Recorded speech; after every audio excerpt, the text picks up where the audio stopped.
¿Cómo están mis queridos estudiantes?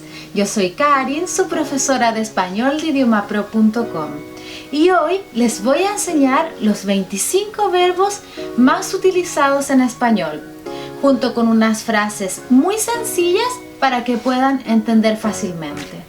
Entonces, amigos, ¡vamos!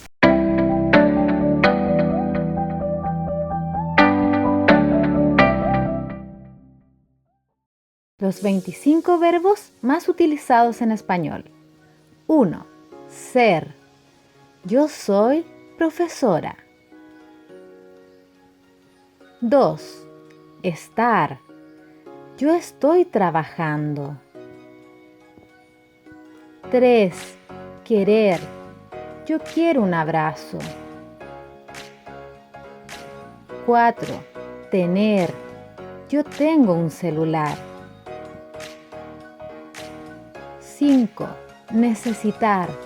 Yo necesito medicina.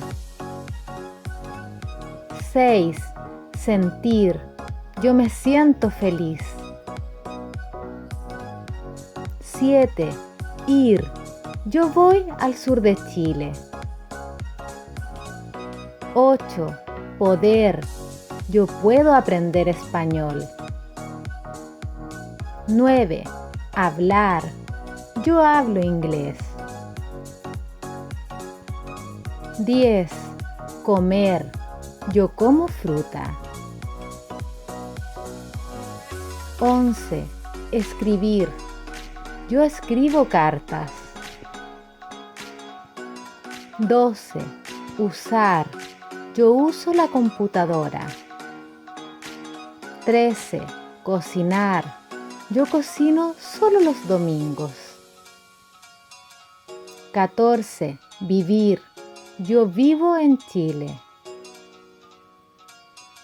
15. Caminar. Yo camino por las mañanas. 16. Mirar. Yo siempre miro las estrellas. 17. Decir. Yo digo lo que pienso. 18. Limpiar. Yo limpio mi habitación. 19. Entender. Yo entiendo esta lección. 20. Pensar. Yo pienso estudiar alemán. 21. Hacer. Yo hago mi tarea todos los días. 22. Extrañar. Yo extraño a mi familia. 23. Leer. Yo leo libros de terror. 24. Saber. Yo no sé la respuesta. 25. Llegar. Yo llego a las 9 a.m.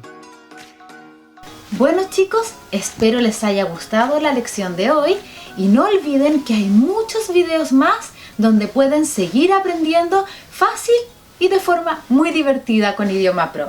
¡Nos vemos!